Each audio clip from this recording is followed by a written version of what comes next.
Oke, jadi kemarin tuh gue ada bahas soal masa depan Yuki di F1 dan betapa abu-abunya masa depan dia di F1 sekarang dengan situasi kacau Red Bull dan opsi-opsi yang sangat amat terbatas. Namun pembalap yang mengalahkannya dalam seat Red Bull musim ini juga bisa dibilang belum 100% bakal aman juga masa depannya. Pembalap itu tidak lain dari Liam Lawson. Dan musim ini dia akan menjadi salah satu pembalap yang tekanannya itu besar banget ya. Maka dari itu, gue hari ini mau bahas apa sih target sebenarnya Liam Lawson yang cocok untuk 2025 ini bersama Red Bull.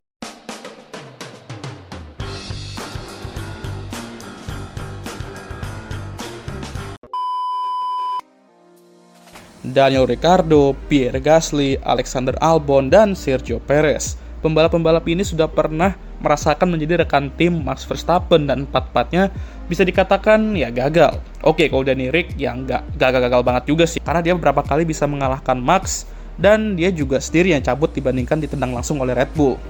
Tapi sisanya ya bisa dibilang gagal dan beberapa dari mereka mengakhiri karir Red Bull-nya dengan cukup tragis ya. Red Bull ini emang sudah dibangun mengelilingi Max Verstappen sejak dia gabung timnya ya. Dan pembalap keduanya cuma dikasih satu pilihan. Lu harus mengikuti alur tim ini yang dikelilingi Max Verstappen ini. Dan kalau mereka gagal ya susah dan tinggal nunggu waktu aja untuk kena kick jika underperforming. Jadi dapat dikatakan seat kedua Red Bull itu ya orang mau, tapi di saat yang sama ya rada mengerikan juga ya gitu ya. Sekarang Red Bull memutuskan untuk meletakkan salah satu pembalap muda mereka yang dari dulu sudah mereka rate ya cukup tinggi ya. Tapi masalahnya, Liam Lawson sejauh ini baru menjalani 11 start di F1 dan hasilnya ya gue bisa bilang cukup oke sebenarnya untuk pembalap yang belum menjalani full musim dan baru menjalani 11 balapan itu sebagai pembalap substitute. Namun, dia juga menjadi pembalap Red Bull Junior yang dipromot ke Red Bull dengan jumlah start balapan paling sedikit. Itu pun belum full musim juga atau belum satu full musim ya. Ditambah di 2024 kemarin anak satu ini cukup rebel juga bergelut dengan pembalap yang berbicara Spanyol ya. Sangat merosakkan. Dan dari sini banyak orang tidak terlalu menyukainya ya. Ditambah dia mengalahkan Yuki untuk seat Red Bull itu, dimana di atas kertas harusnya memilih Yuki ya, yang merupakan keputusan yang tepat mengingat dia itu sudah cukup berpengalaman dan dinilai lebih siap untuk naik pangkat. Tapi ya sudahlah ya, pada akhirnya mereka memilih Liam. Dan Red Bull juga nggak semudah itu menentukan seat kedua Red Bull itu. Karena kalau kalian lihat dari segi pengalaman dan development, mereka sudah ambil Checo tuh. Dan tentu dia memberikan kita beberapa hasil bagus. Tapi setelah itu di drop dan cuman 4 musim di sana. Ya walaupun 4 musim di Red Bull tuh sekarang ya merupakan prestasi besar jika nama kalian bukan Max Verstappen. Edan eta teh. Edun. Nah ini yang ditakutkan Red Bull jika mereka ambil Yuki. Lalu jika dilihat dari segi pembalap muda, mereka sudah coba itu dengan Pierre dan Albon dan berakhir lebih tragis, nggak sampai 2 musim ya. Ini yang ditakutkan Red Bull jika milih Liam Lawson. Kan? Bingung kan? Tapi kan mereka harusnya tahu nih pembalap mana yang mendekati gaya balap Max. Jadi ya dari sini harusnya mereka tahu gitu kan. Nah bener, mereka doang nggak tahu soal ini dan hal itu sebenarnya nggak bisa dilihat dari perspektif onboard aja ya. Harus dilihat dari data-data yang mereka miliki. Jadi mereka doang yang tahu. Nah kita kan bukan orang Red Bull, jadi kita nggak tahu lah kalau soal itu ya kan. Jadi yang mungkin mereka merasa Liam lebih cocok setelah melihat data. Ya walaupun akui saja kalau karena Honda cabut juga sih. Nah sekarang Liam sudah fix di sini dan apa targetnya musim ini? Konsisten 10 besar, jangan sampai KO dari Q1 dan Q2, mengalahkan Max. Oke, ini sih terlalu berlebihan ya. Ya bener aja sih, menurut gue di sini Red Bull harus mempercayai proses. Lihat aja Yuki, mereka ngasih dia waktu untuk berproses di AlphaTauri dan Racing Bulls, dan dia membuktikan kalau dia bisa improve walaupun perlahan-lahan ya. Mereka juga harus gitu ke Liam, walaupun rada berat juga kalau sudah di tim utama yaitu Red Bull. Karena mereka bersaing untuk gelar setiap musim dan berharap kedua pembalap mereka tuh bisa konsisten bersaing di atas. Jadi waktu adaptasinya lebih sedikit.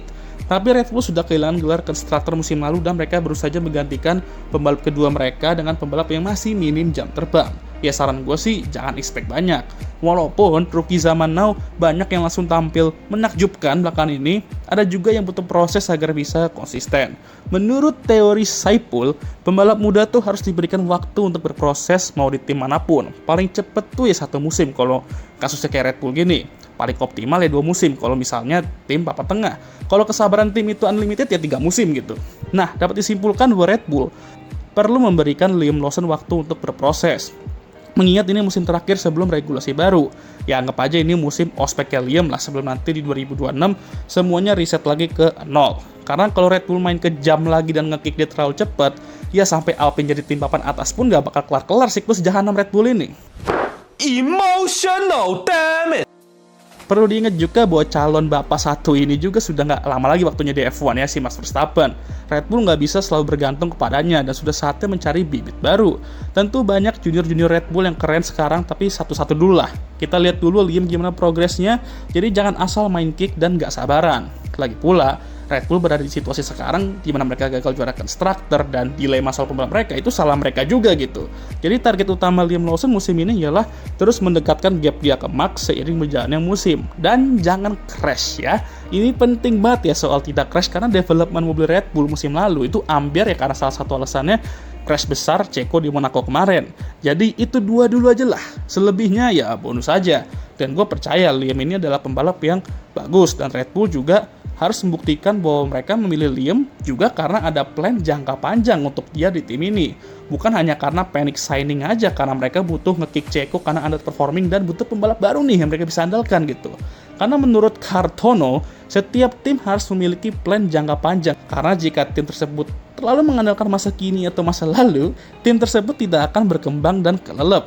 Ya betul tuh kata beliau Cartono ya, kayak hidup aja lah. Kalau lu mau terus di atas ya lu harus mengikuti zaman gitu. Asik. Jangan so iya deh. Ya. Oke lah, sekian video kali ini. Gimana menurut kalian? Jangan lupa like, subscribe, dan share video ini. Dan jangan lupa juga untuk menyalakan lonceng notifikasi agar kalian semua tahu ketika gue ngupload video baru. Jangan lupa juga untuk follow Instagram gue. Oke lah ya, minggu ini kita bakal ada launching F1 Party 75 itu. Besok kalau nggak salah ya, besok ya, tanggal 18 ya. Jadi gue nggak sabar banget, walaupun udah ada beberapa mobil yang udah soft launch dikit-dikit. Tapi yaudahlah. Ya wes lah, daripada banyak cincong, langsung aja gue end video ini. Udah capek juga. Seperti biasa, bagi kalian yang sudah menonton, gue mau mengucapkan Thank you very much.